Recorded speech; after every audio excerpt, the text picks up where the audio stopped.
This is the introduction to section 7.5. This is part 2. Part 1 we talked about the side splitter theorem. In part 2 now we're going to talk about the triangle angle bisector theorem. So I'm on page 2 of your notes in section 7.5, and then we'll go through a couple of examples here.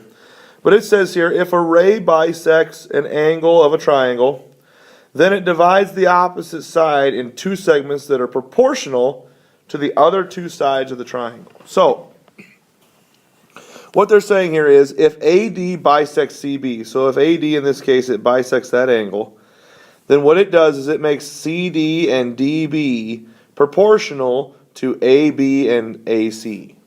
Okay, and what they've done here, as you can see, they've went bottom left over bottom right equals top left over top right. Okay. Now, could you do that another way? Could you say top left over bottom left equals top right over bottom right? Absolutely. As long, again, as you match them up properly, you're consistent in how you're setting up those proportions. Okay, so this is the triangle angle bisector theorem. If it bisects one angle, then it makes the sides of the side that's bisected proportional. Okay, now let's take a look at some examples, and I'll go through one example, and then what I want you to do is I want you to pause on these other examples and see if you can figure them out on your own. Okay, so I'm going to set it up the same way they set it up in the previous page of notes. So I'm going to go 10 over 18.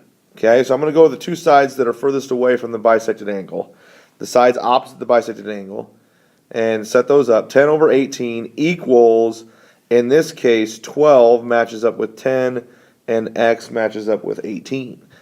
And now I'm going to cross multiply. So this is 10x, and 18 times 12 is 216. And if I divide by 10, x equals 21.6.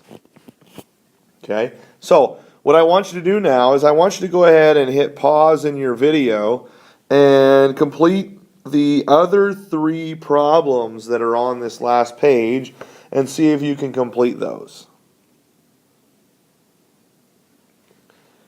All right, now that you have hit pause and you've went through and done these, let's go ahead and set these up. Now again, I'm using the side opposite of the bisected angle to set this up. So I'm going to go 9.6. And we're going to put that over 16. These two here are in the first fraction. That's going to be equal to, the side with 9.6 is y, the side with 16 is 24. And I'm going to cross multiply. When I cross multiply, I get 16y, and then 24 times 9.6 is 230.4. And then I'm going to divide by 16, and in this case, y equals 14.4. Okay? So again, set them up accordingly and cross multiply and divide. All right, let's take a look at these last two now. And the last two are a combination of side splitter theorem and a triangle angle bisector theorem here. So let's take a look at the first one on the left. Now there's a couple ways you can do this. Again, and you'll notice, again, if the whole thing here is 45 and this part is 30, that means that's 15. Write it better in there for you. There we go. That's 15. So now I could set up a proportion. I could say x over 10 equals 5 or 15 over 30. And then I can cross multiply.